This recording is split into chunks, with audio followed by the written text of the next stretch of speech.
We're just a couple of days removed from my previous video on the DCU that seemed to ruffle a few feathers. After years on this platform, it's still absolutely amazing to me how many people will watch a video and completely miss the point of it. Mostly because they've been programmed to react to everything emotionally rather than thinking. I just want everyone to acknowledge that I tried to play nice and the trolls just wouldn't allow it. Apparently you can't even ask questions about the DCU without someone getting butthurt over it. So naturally it's time to double down and piss these people off a little bit more. Because we now have yet another piece of potential news about an upcoming DCU project. Let's discuss. I watch so you don't have to. All I'm offering is the truth, nothing more. Ladies, gentlemen, and shills, the DCU is slowly starting to take shape. And now we have a possible casting rumor floating around on social media that I thought was notable enough to talk about. I'm going to reiterate that this rumor needs to be taken with a huge grain of salt at this time, at least until the chronically online head of this studio confirms it himself. I understood that reference.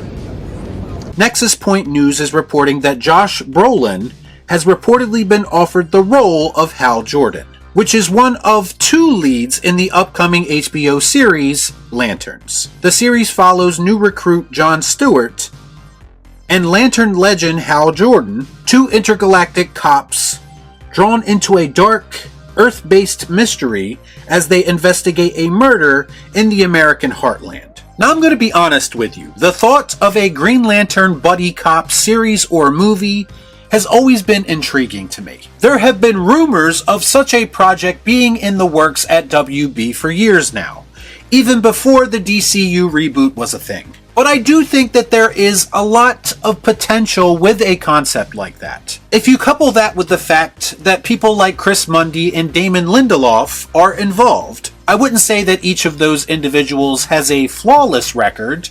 It's more hit or miss, but they are responsible for Ozark and The Leftovers respectively, and I did find a lot of enjoyment in both of those shows. Lindelof was, of course, involved with the failed Watchmen series, so his involvement could kind of go either way. I have a bad feeling about this. The first thing that jumped out to me about this synopsis is that they are investigating a murder in the American heartland on Earth, which to me kind of sounds like a strange setting when we're talking about reintroducing everyone to this galactic space force. Now, I understand that they are the Green Lanterns of Earth, and I understand that a modest budget will not allow this story to go planet jumping. I mean, WB is proven to be broke after all. So this does feel a little bit like them trying to have their cake and eat it too. But setting it mostly on Earth does make it considerably less interesting to me. That being said, if they could nail the murder mystery aspect of it and mix in some superpowers, this could still work. So you're telling me there's a chance? I will say, of all the DCU projects announced so far, this is the only one that has me the least bit intrigued. The problem is, and will always be, that this project is under the WB banner. And no one should have confidence in them successfully launching another cinematic universe when they've already proven that they are horrible at doing just that. I say again, Elseworlds tales, or one-offs, was the way to go for DC. But WB found it more important to be the MCU 2.0 than establishing their own thing. You're pathetically predictable. As far as the Josh Brolin news is concerned, listen, I love Josh Brolin. I think he's a great actor. And under normal circumstances, I would not criticize his inclusion in anything. But his potential casting in this project does raise a lot of questions, and the last thing DC needs right now is more questions. First off, I can't help but feel like the only reason they want Josh Brolin to begin with is because he was notably a part of other comic book adaptations. Jonah Hex, which everyone tries to forget. Cable, which some people try to forget. And of course Thanos, which almost nobody is going to forget. But a lot of the casting choices for the DCU so far seem very reactionary to me. A lot of them come across as the studio desperately trying to appease online fan castings, rather than picking the right person for the role based on what you are trying to create. Now, Brolin wouldn't fit into that category because I don't think anyone was fan casting him as Hal Jordan, and there's a reason for that. I just don't get Hal Jordan vibes from Josh Brolin. Now, I'm not saying that he can't do it. I think Josh Brolin could definitely pull off a mentor-type character, which is what he will be playing in this series. But Hal Jordan wouldn't be the first character that I think of. Not impressed. If I told you that Josh Brolin was being pursued to play an older, grizzled version of Batman, that would probably make more sense. Which brings me to my next point, that being the topic of Josh Brolin's age. I can't help but get mixed signals as it pertains to the direction of the DCU.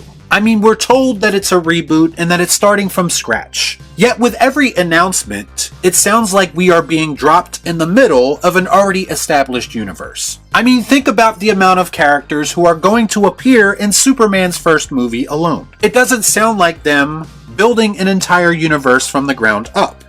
It sounds like them once again rushing to keep up with Marvel. The more things change, the more they stay the same. Plus, we were told that the reason that Henry Cavill could no longer be Superman was that they wanted to go younger, which would be understandable if your goal was to have a clean slate and a brand new world to establish. But you can't say that Henry Cavill is too old in one breath and then hire a 56-year-old Josh Brolin to be the cornerstone of your franchise in the next breath. It just doesn't make a ton of sense. Now, the obvious answer to this is that Josh Brolin's Hal Jordan will not be in many projects after this series. And the whole thing will basically be a passing of the torch situation, so John Stewart can be the main Green Lantern in the DCU moving forward. Again, in a normal situation that might work, but the passing of the torch rarely works in modern Hollywood when the OG character has years of character arc